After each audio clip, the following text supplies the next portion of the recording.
시청자 여러분 반갑습니다.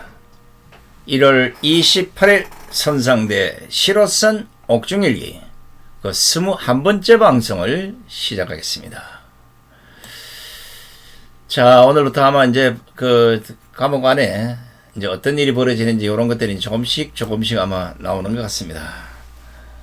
오늘은 2017년 7월 8일 일기를 여러분들에게 들려드리겠습니다. 제목은 청소. 빡빡 화장실 변기를 눈부실 정도로 문질러 댄다. 싹싹 플라스틱 밖으로 15개를 부서질 듯 씻어댄다. 쓱쓱 낡아 떨어진 방바닥을 벌벌 기어다니며 정신없이 문질러 댄다. 시커먼 화장실 변기가 백옥 같은 빛을 내고 낡고 헤어진 방바닥이 누런 빛을 낸들 어찌하랴. 아무리 닦고 쓸고 문질러도 마음속 때는 여전히 그대로인데 아마도 수백 날을 닦고 문지르면 상처받은 영혼서도 빛이 나지 않겠는가. 지금 내게 필요한 빛은 오로지 자유의 빛이로다. 난 오늘도 화장실 변기를 부여잡고 아주 조금씩 마음의 상처까지 씻어내고 있다.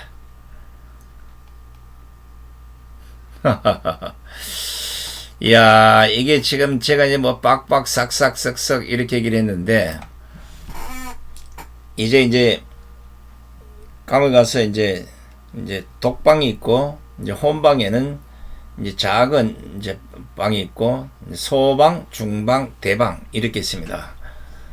보통 이제 제가 처음 갔을 때 소방인데 거기는 이제 4명, 이제 많으면 5명이에요.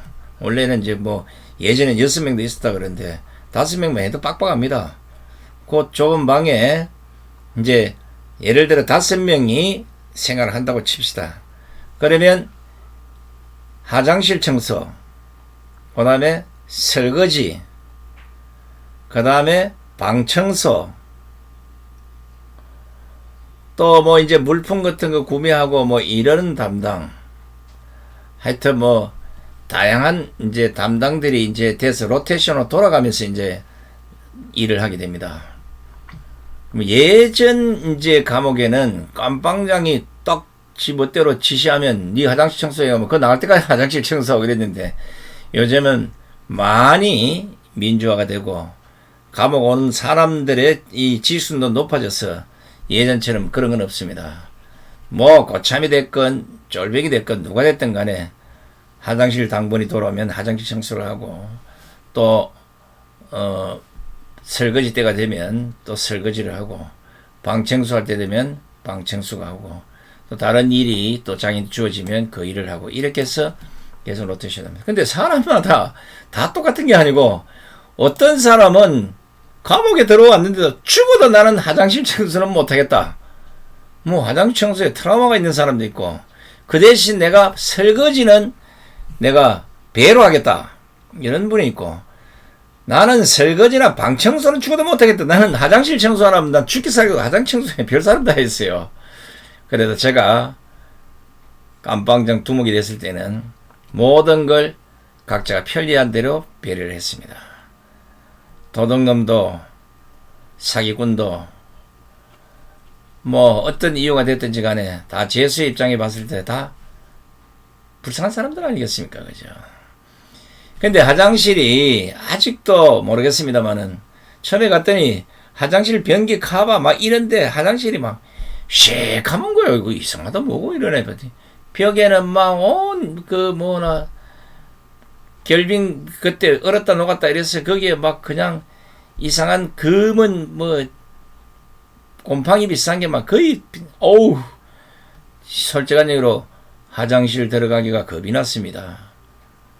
야, 이런 데서도 볼일을 볼 수 있나 싶어서 도저히 안 되겠다 싶어서 아주 화장실 변기를 이참에 확실히 뭔가를 보여주겠다 그래서 제가 그걸 다 긁어냈습니다.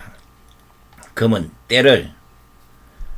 그리고 그거를 수세미 같은 거 뭐 비싼 거 가지고 막 얼마나 문대서는 사투리고 이 문질러서 진짜 반짝반짝할 정도로 화장실 변기 안에 손을 넣어가지고 깨끗하게 만들고 바닥에 1cm 이상 끼었던 그 이끼 타일에 붙어있는 그런 가지 싹 깨끗이 해서 누가 봐도 일반 가정집 화장실 정도로 만들었습니다. 쓰기는 좋겠지만 청소하기가 불편하게 어떤 놈은 그냥 그대로 내비두지 왜 그걸 다시 깨끗하게 해가지고 우리까지 골탕 먹이나 이런데 그래도 그렇지 않죠. 자, 이런 것들이 서울구치소 안에서 소문이 나고 막 이래서 화장실 청소 아마 엄청나게 제가 적어도 있었던 여러 방에서는 화장실 변기만큼은 반짝반짝했습니다. 이건 나중에 혹시나 누가 서울구치소 들어가시면 화장실 딱 가보고 변기가 반짝반짝하면 아 이거는 손상대에 공직이 남아있구나 이렇게 생각하시고 아직도 시커멓다 이러면 그냥 다 방치하고 그대로 살았던 거기다 엉덩이를 어떻게 대고 살았는지 모르겠어 아무리 재수들이지만 그리고 이게 밥그릇은 대부분 전체다가 그 안에 대부분 다 플라스틱입니다. 왜냐하면 흉기가 될 가능성이 있어서 그럼 5명이면 한 설거지 할 게 한 15개 정도 돼요. 한 사람당 2개씩 해서 반찬 남는 까지 하면 한 15개 하면 그걸 샥 닦습니다. 아마 밖에서 그 정도 설거지 잘하고 화장실 잘 닦았으면 마누라가 매일 업고 다녔을 거예요. 그런데도 그 안에서 열심히 닦고 닦아서 하여튼 뭐 깨끗하게 잘 닦는다는 소문은 익히 알고 있습니다.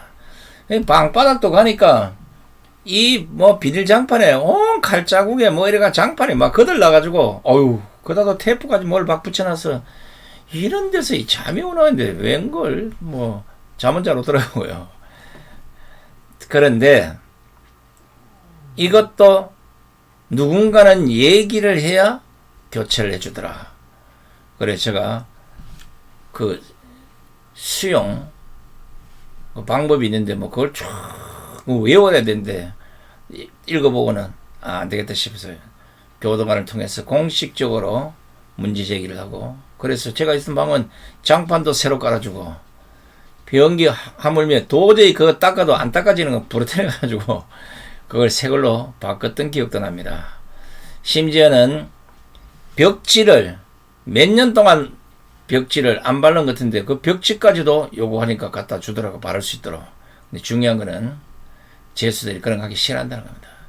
그것 때문에 A4 용지를 가지고 방 사각 벽면을 도배하는 경우가 허다하게 있다는 겁니다.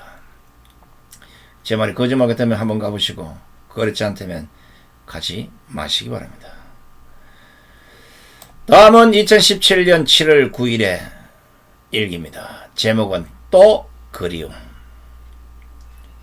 겹겹이 쌓여버린 그리움을 편지 한 장에 실타래처럼 풀어내고 머리 위로 치받던 뜨거운 한은 성경의 말씀으로 쓸어내린다. 화병처럼 쾅쾅거리는 답답함은 뜀박질 땀범벅으로 달래고 깨문 입술에 걸쳐있는 분노는 시간과 세월로 치유한다. 하지만 그리움과 하와 답답함과 분노를 한꺼번에 가두는 건 여전히 꿈속뿐이로구나. 오늘 밤엔 어떤 그리운 사람이 내 꿈속을 찾아오려나. 천간 같은 눈꺼풀이 망근이 되어 세상을 가린다. 자, 이제 들어가서 이제 한 2달쯤 막 되어가면 이제 면회를 저 같은 경우는 이제 매일 대여섯 명씩 면회를 왔기 때문에 그렇게 큰 그리움은 일반 재수들보다는 덜 하겠습니다만은 같이 있어보면 별 사람 다 있습니다. 그 있는 동안 한 번도 친척이 됐든 누가 됐든 면회를 오지 않는 사람, 그걸 부러워하고 자신의 신세 한탄을 하는 이런 사람들도 많이 있었습니다. 자, 뭐 그리움이라는 게 오늘 보고 돌아서도 그리울 수 있고 매일같이 보아도 그리울 수 있고 안 보면 더 그리운 사람들이 얼마나 많겠습니까? 저 전라도 장수, 저 경상남도 합천, 통영, 저 강원도, 심지어는 제주도에서까지 그 10분 면회를 하겠다고. 그 잘난 손상대 얼굴 감옥 안에서 어떻게 지내냐 그거 한번 보겠다고 매일같이 찾아오신 애국 국민들, 진짜 돌아서서 가고 나면 눈만 감으면 그런 분들이 아른아른합니다. 미쳐 나와서 일일이 뭐 연락드리고 고맙습니다를 못 전해서 저번처럼 책으로 내서 조금이나마 제사함을 받았지만 오늘 이 시간을 빌어서도 제가 감옥에 있는 1년 7일 동안 직접 면회 와서 그 아픔을 함께 해주신 우리 애국민들께 감사를 드립니다. 자, 이제 조금씩 아마 이제 일기를 보니까 이제 그 안에 조금씩 적응을 해 나가는 것 같습니다. 아직도 가슴에는 화가 남아있고 이 심장에는 화병처럼 쾅쾅거리는 이런 정세도 있고 입술만 깨물면 분노가 치솟는 이런 것도 아직도 조금은 있는 것 같습니다. 적어도 조금 있으면 이제 이런 것들이 전부 밑으로 내리고 이제 흔히 말로 깜빵 체질로 바뀌어가는 시점이 다가오는 듯 합니다. 그래도 여러분 절대 가시면 아니 되옵니다. 끝까지 함께 해주신 시청자 여러분 대단히 고맙습니다. 안녕히 계십시오.